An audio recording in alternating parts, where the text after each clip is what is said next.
start rolling, but so I'll show you a couple different variations of lasso, and I'll show you one that I like to do and one that a lot of other guys like to do. They're both good. You do which one you like, or sometimes you're forced into doing one even if you don't want to. Sometimes people force you to do it in a certain way.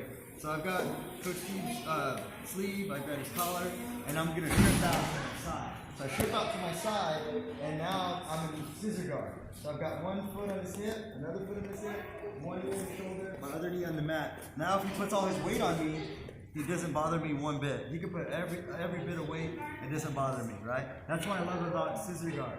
So I go right into my scissor guard, I'm on my side, now I'm gonna strip a little bit more, and now I rotate my foot inside for the lasso, okay? I wanna make sure that I pull his hand close to my belt. I don't wanna pull his hand out. I wanna pull as tight to my belt as I can, okay? The traditional way of doing a lasso is that most people do is they shoot their leg all the way through, like this, right? And then they move this foot out, and Steve's gonna go to side control, right? And he gets heavy on me. Now I can get underneath his leg. I widen my knee, and I rotate my hip. So I'm on my right hip right now. I'm gonna rotate to my left hip and rotate him all the way over.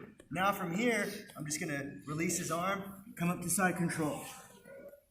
So one more time, that's just the old school, traditional lasso sweep.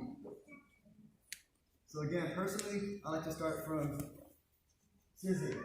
Strip out a little bit more, rotate my foot. You can shove your leg all the way through if you want. Now I move, he can't come close because my foot's still in the way. So when I'm ready, on my turns, I move my foot to the side. Now he's gonna come to the side, he cross faces, I get under his leg, rotate my hips, rotate him over, come up to side control. Okay?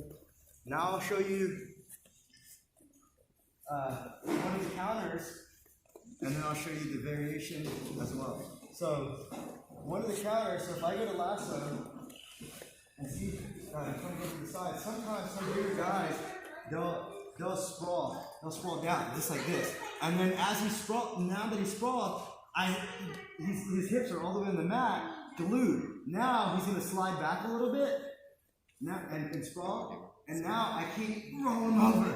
You see that? Now he's gonna rotate his right hand behind my butt, he rotates it out, now he's gonna come to side control, and now he's free, and now I'm stuck. Does that make sense? Because I don't have any leverage. So the variation of lasso that I like to put pressure on his bicep that makes him want to roll over where it's gonna hurt his bicep, okay? So I come in, I get my shin bone right on his bicep, right there, and then if he comes in tight, again, I just rotate my knee, my left knee to the mat, I grab his pants and I rotate him over. And if you'll notice, sometimes they'll even get on their toes and they jump over. Okay, once you're here, guys, unless you're a brown or black belt, you gotta release their arm. If you're brown and black, most tournaments are allowing you to go to the bicep slicer from here. So for self-defense purposes, if you want to try it, go ahead. But if you're not, be careful. And if you're not a brown and black, you won't be able to do the competition unless it's no-gi. Then they allow a lot of blue belts to do it no-gi. So you just leave the hand here, get your chest on the hand, and come up. There's the bicep slicer. This one's no joke. I've seen 3 humori, I should say. 3 people break their humerus on this. Like snap, 0 snap. So one more time. And then the benefit to this variation, guys, is when I go, even if he does the same counter by getting to the side and sprawling, right? He's gonna sprawl all the way down. Watch what happens when I have that pressure on his bicep. Yeah. You see how he's, I'm not even touching him. He's jumping over for me. He's going, because it's gonna snap his arm. You see that?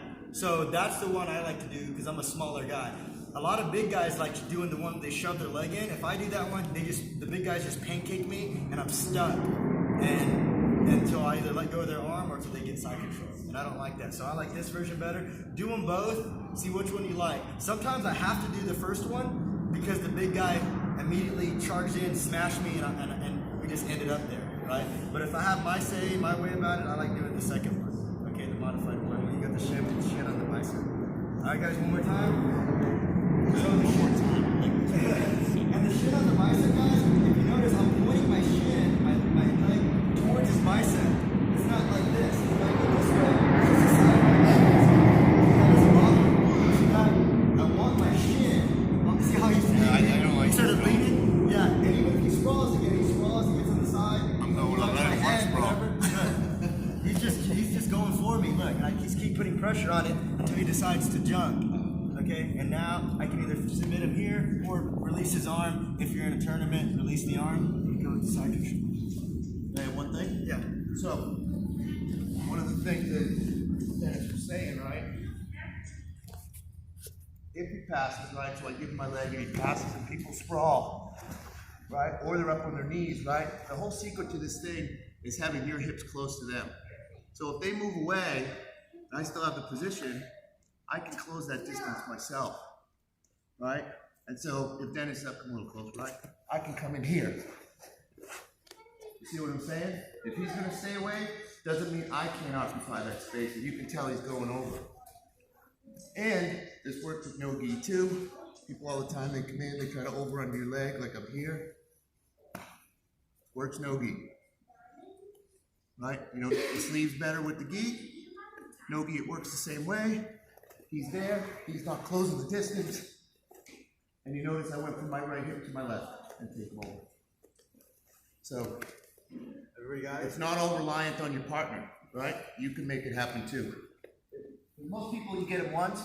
I hit this on a guy last night with Justin, and he made the adjustment right after that. I went for a second time, he was like, no. So. Anybody have any questions? You guys ready to try it? All right, grab somebody close to your size as possible. 1, 2.